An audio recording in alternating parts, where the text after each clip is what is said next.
make choices that are healthier for you. Popp Off makes you smile. He said, I don't want you pulling his tail or riding him or sitting on him. He said, and if you do that, he said, I will give you a Lassie puppy next year. Are you serious? Did you get one? Oh, yes, I did.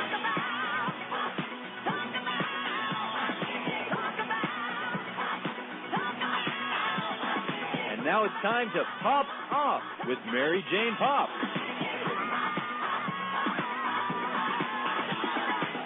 And it is that time to Popp Off again, and we're going to kind of focus in on your health today. A little bit later on, this one I'm going to have some questions about because Andrew Salisbury, he says that coffee is a great benefit for us. Well, okay, I'm not saying that it's a bad thing, but, I always look at the caffeine stuff and what do you mean by good for our health? Good for what health? I mean, what part of your health? And should you have organic coffees? There's a whole bunch of stuff. But he says coffee is should be a major staple in our diets to keep us healthy. But before we do that, it's hard to believe that in our day and age, with the information that we have and the tools that we have to get that information out, that we still have major problems like diabetes, high blood pressure, high cholesterol. You would think that people would have the information to be able to handle that kind of stuff and make yourself better and not always turning to a pill to make it all better. Well, we're going to find out what we can do to kind of enhance our human engine. This is the only one we got in this lifetime, so you better keep it well. Anyway, hang in there with us. We're going to give you some tools so you can stay healthy, happy, and if you're healthy, you're going to be happy. And it's Popp Off. You know we do. Wow, I feel good. I knew that I wouldn't. I feel good. Well, of course, I want you to feel good. That's the reason for years and years I've always done a lot of stuff on health and alternative health, in addition to all the other topics that we do. But health has got to be number one. If you have your health, you can accomplish the rest of the stuff. But did you know that 1 in 10 Americans have diabetes? You're going, really? I mean, I never remember those numbers. I've been doing this talk show for a very long time, 4 decades, over 4 decades, and I've never heard those statistics before. So we have some major health problems we have to deal with. So do we turn to pills for a quick fix? Not if you listen to Dr. Richard Gringeri. He's a certified digestive specialist and author of The Owner's Manual for Your Human Engine, The 3 Keys to Total Wellness. Dr. Gringeri, nice to have you with us on the show. Well, thank you, Mary Jane. It's nice to be with you. Okay, diabetes. Now, first of all, when you talk about, the Manual for Human Engine, is it only for diabetics or does it help everybody? No, that book is a book that outlines our approach to treating patients, and it's really a look at how do you address someone's overall health. So it's for everyone. Okay, cool. So what's this thing, diabetes? It's an epidemic. What happened? Well, that's a good question because 50 years ago, most diabetics were type 1 diabetics. Today, about 95% of diabetics are type 2 diabetics. And most people think that diabetes comes from a problem, from eating too much sugar and maybe from a poor lifestyle or from not eating properly, not exercising. But, the vast majority of medical research on diabetes shows that one of the major underlying problems with diabetics is that their bodies have taken in too much toxic material. They've absorbed too many toxic chemicals from pesticides and from some of their medical procedures and from their medications, and that this is what's underlying diabetes. And in America, so many of us are on medication that that is a major player in how this thing has exploded. Okay. I understand what you're saying, but it also is some responsibility because most diabetics are overweight, way overweight. That can be brought down. I mean, a lot of the stuff that would fight diabetes can be done with each person. Well, you're absolutely right. Diabetes actually responds well to lifestyle changes the more serious it becomes, the harder it is to just have lifestyle changes corrected. But you're absolutely right. Improving our diet, improving exercise, reducing stress, all of these things can play a role in helping to turn this around. You know, Dr. Gringeri, and I used this example just a few days ago on the show. If you look back to the 1950s, some of the old talk shows, I enjoy kind of just going back and watching how the talk shows were handled way back in 1950, 1960, even in the 1970s. And the audiences, for the most part, I would say 80%, now I may be off a little bit there, but 80%, you know, kind of a normal weight. I'm not saying, you know, skinny or anything, but normal weight. About 20% overweight. Now you look at the audiences in talk shows, it's the exact opposite. It's like 80% are over, you know, and 20% are normal weight. So what have we done to ourselves?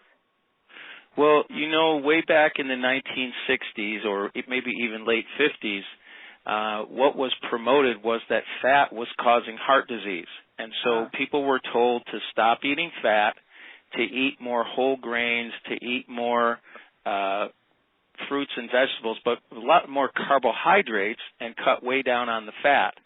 And since that happened, America has become either the fattest or one of the fattest nations in the world. So, you know, getting back to the idea of a balanced diet is really where we need to go.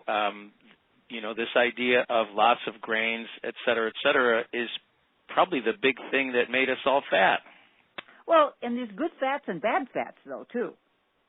Well, sure there are, but, you know, it's kind of interesting that the current line of research, if you look at medical journals and nutrition, the current line of research shows that eating fats, even things like meat that people go, oh, red meat is, you know, too much saturated fat, et cetera, that as long as you're keeping the carbs in at a fairly low level, it seems that you can eat all the fat you want without negative effects on your health. So there are some good fats and bad fats. Some of the trans fats and man-made fats are absolutely bad for you. Yeah. But the real problem is carbohydrates. The real problem goes with the carbs are foods that break down into sugar. And sugar seems to be the culprit in this. Okay. So, yeah, and believe me, I've had doctors on the show who tells me, you know, don't eat anything white. Now, I want to get your read on this. No white flour, no white rice, no white sugar, all those things, stay away from white. Your read. Well, I would agree with that. What I would also say is that the healthier you are, the more you have a little bit of a slop factor, so you can cheat a little bit. It's very hard for most Americans to live without white sugar, white flour, et cetera, but we can certainly reduce those in our diets and keep them to a minimum and maybe have them sometimes at holidays and things like that rather than as a major portion of our diet. I'm absolutely in agreement with that. Well, it's crazy because, you know, when you think about like fast food, processed food ain't good for us. We know it, and yet we down it like crazy. Well, I know, you know, there's two things going on with that. One is that it's cheaper, and food really makes up anywhere from 12.5 to about a third of the average American family's budget. So food can become very expensive, and these processed foods. I don't mean to interrupt you. I'm sorry, but doggone it, processed food and fast food ain't cheap. It's better, you know, if you buy at the supermarket and get something and then cook it yourself at home, it comes out cheaper than buying fast food. Well, I would agree with that wholeheartedly, but when you're out and about and on the run, sometimes the fast food is cheaper than even, I mean, you can go get a hamburger cheaper than you can go buy a couple of apples sometimes. So especially if you're shopping for organic foods, some of the things you can buy at McDonald's are tremendously cheaper than what you would buy at Whole Foods. Does that make sense? Well, organic, yes, but you don't have to buy organic all the time. That's true. You are correct. You know, I agree, because I've said this with doctors. A lot of them, you have to eat organic all the time. Well, it is more expensive to eat organic. It absolutely is. But, you know, if you have others and then kind of mix it up a little bit, you're not going to hurt yourself. You're right. I agree with you. I agree with you wholeheartedly. The thing I was going to say is sometimes they're less expensive, but often they're just quicker and easier. They're more convenient, and we live in a convenient society. So that's a big part of the problem as well. Now, you mentioned the two different types of diabetes, type 1. Type 1, is that genetic? Well, that's a great question. No, I wouldn't say it's genetic, but, for years people felt that diabetes let me back up. Type 1 is considered an autoimmune disease. Okay. Type 2 diabetes is considered more of a lifestyle and possibly a genetic condition. But again, there's more and more research now that's showing that those things contribute to diabetes, but that diabetes really is a toxic condition. It comes as a result of some of the toxins in vaccines that we've taken, in things we've been exposed to or that our mothers have been exposed to, in the drugs they use during delivery, the anesthetics and the they use drugs to stop postpartum bleeding. They use drugs to induce labor. These things can play a big role in children and adults even developing diabetes. Well, I know my mother, when she was pregnant, she loved cream pies, so maybe that's where I got my sweet tooth from. I don't know. But, it kind of makes you crazy because you hear one that says, eat this. It's like, remember when they first started out with butter? Yes. It's don't eat butter. You got to have margarine because butter's going to kill you. And now it's like, no, don't eat margarine, eat butter. And so it's same thing with sweets, the light stuff, the stuff that's going to have no sugar in it. Well, those sugar-free drinks have so many, all kinds of drug stuff in there and preservatives and everything. You're better off drinking the one with the sugar. It's crazy. Sure. It's true. One of the things that I try to work with my patients on is developing a balanced diet.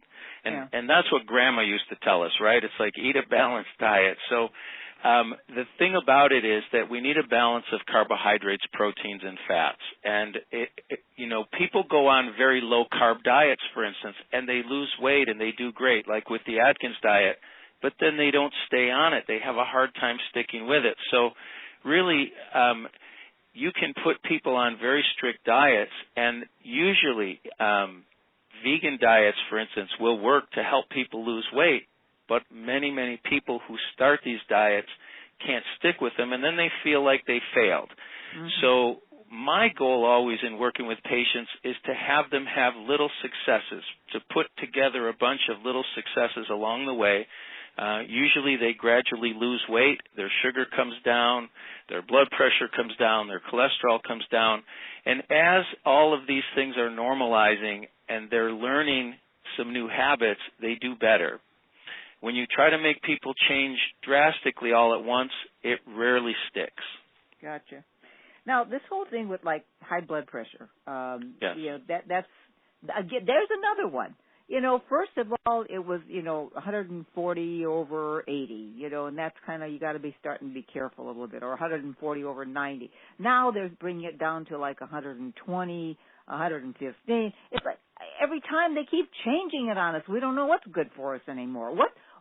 High blood pressure, what is high blood pressure, and what are the numbers that say I have high blood pressure?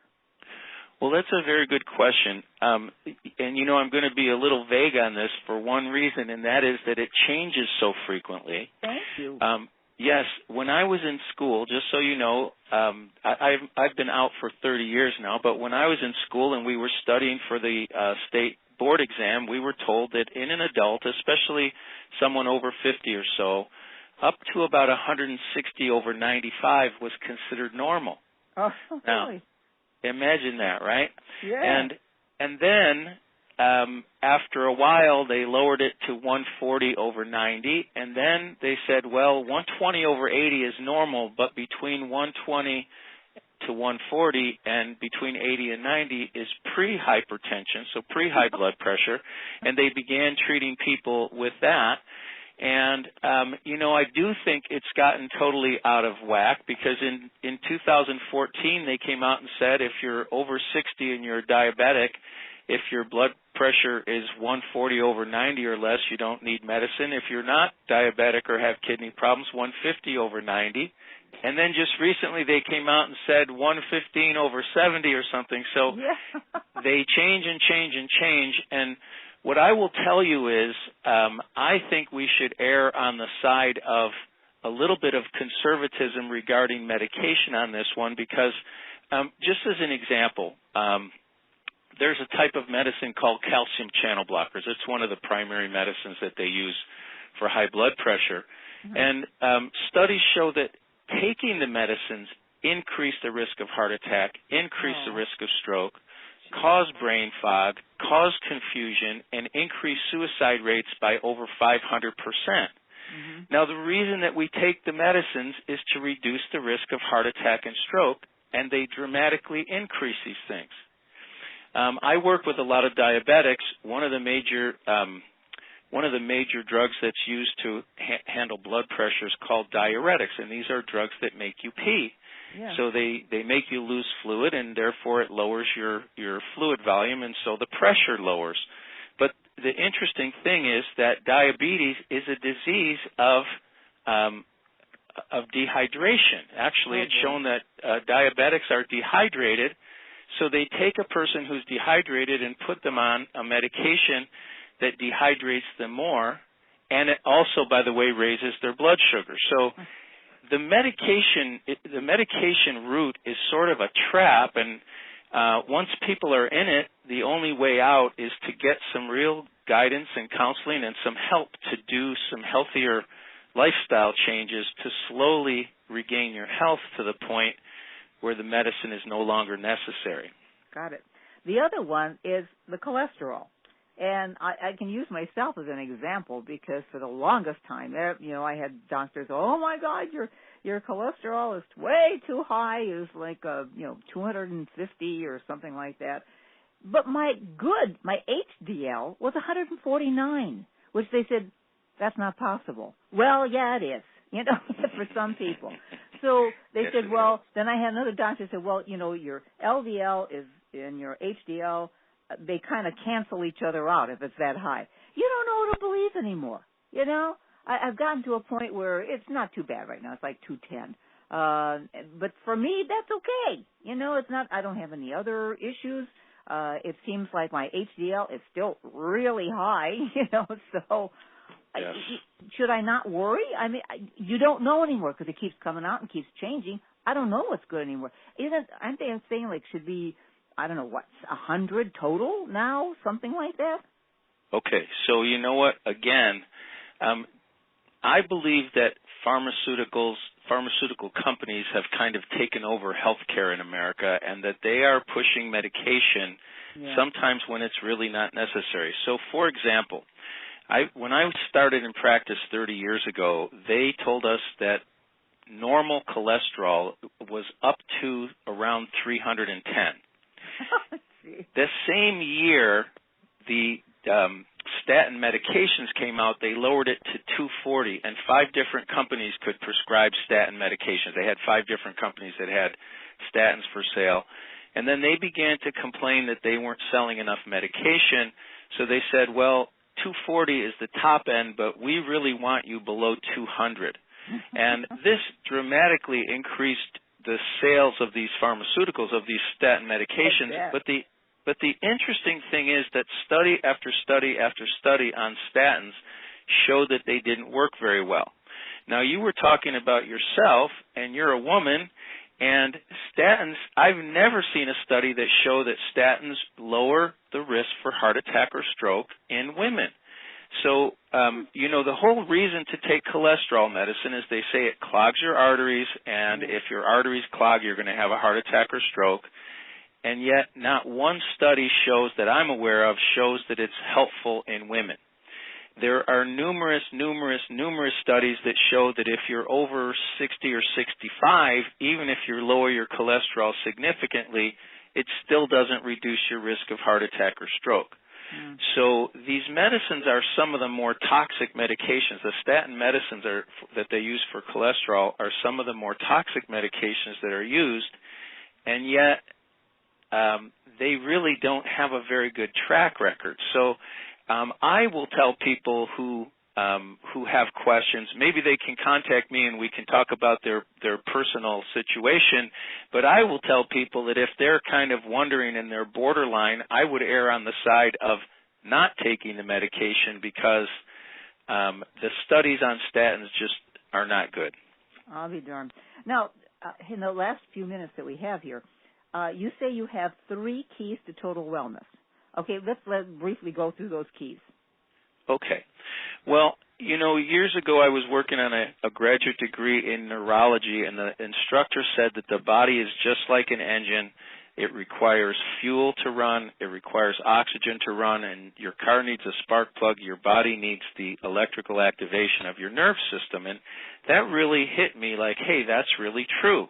We can't live for more than a few minutes without oxygen, more than a few days without food, and if our nerve system isn't working, we may be alive, but we're basically in a vegetative state. So fuel, oxygen, and spark, I began working with patients, and when they were having health problems, trying to evaluate how well they were doing in each of those areas. And when we found that 1 or 2 areas were low and we started to bring those areas up, people did better.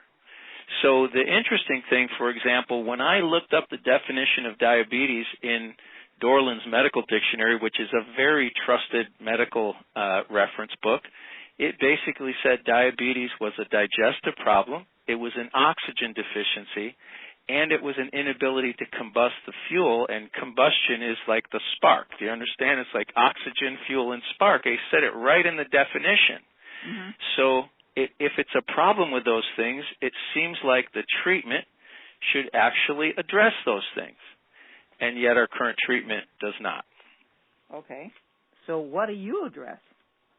Well, when patients come into my clinic, the first thing we do is we do a digestive workup to find out what do they digest well and what don't they digest well. And then based on what we find, we start to give them guidelines to move their diet in the direction of eating more of what they can digest well, less of what they can't. We also talk to them about ways to eat their food. So, for instance, if you're going to eat chicken, fried chicken is harder to digest than baked chicken, for instance, right? Yeah. Raw vegetables, because they're replete with enzymes, are easier to digest than cooked vegetables, even though the cooked ones can often be softer, etc. So we go into nutrition and digestion first. And then we also measure their oxygen levels, and we find that you can increase oxygen levels with certain types of exercise, with chiropractic adjustments to the rib cage, and activating the nerve system a bit. So when the nerve system's a little more active, the breathing picks up a little, and when we work on the rib cage so the ribs move more easily, people breathe a little deeper without any additional effort. So that's how we work on the oxygen. Mm-hmm. And then for the spark, to get the nerve system working at a little higher level, and by the way, research shows that from about 45 to 50, most people's nerve systems slow down quite dramatically, and it's our nerve system that controls everything that goes on in our body. So we take people, a lot of my diabetics are over 50, and we do some things to increase their exercise levels. We do chiropractic treatment to increase the activity of their nerve system. Those things bring the nerve system up to a little higher level of function. So if you increase nerve system function, if you increase oxygen, and if you improve food and nutrition and how well they digest and absorb those things, people recover. So digestion, oxygen, and the nervous system. Those are the three keys. Yes, and then one thing with my diabetics is that because this is a toxic condition, we do things to support detoxification to help the liver and kidneys function a little better, and our treatment doesn't add to the body's already large toxic burden, and so that makes a difference as well. Gotcha. You know, I almost feel like the only way you're going to survive is you got to go someplace and stay in a cave someplace away from everything. It's crazy. It's gotten that bad out there. Do you have a website?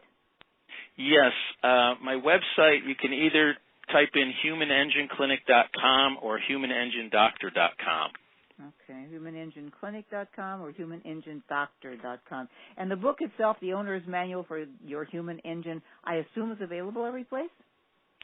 Yeah, the owner's manual for your human engine is on Amazon, and it's only $2 or $3. I also wrote a book called Ending the Type 2 Diabetes Epidemic. It has just gone to the publisher, and it could be anywhere from 6 to 12 months before it's out. So if people are interested in that, they can email frontdesk@gringeri.com to get on a waiting list for when that book comes out. Fantastic. Well, when the book is out or coming out real soon, get back to me so we can have you back again, okay?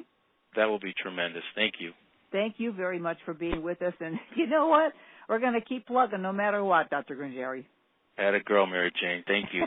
You bet.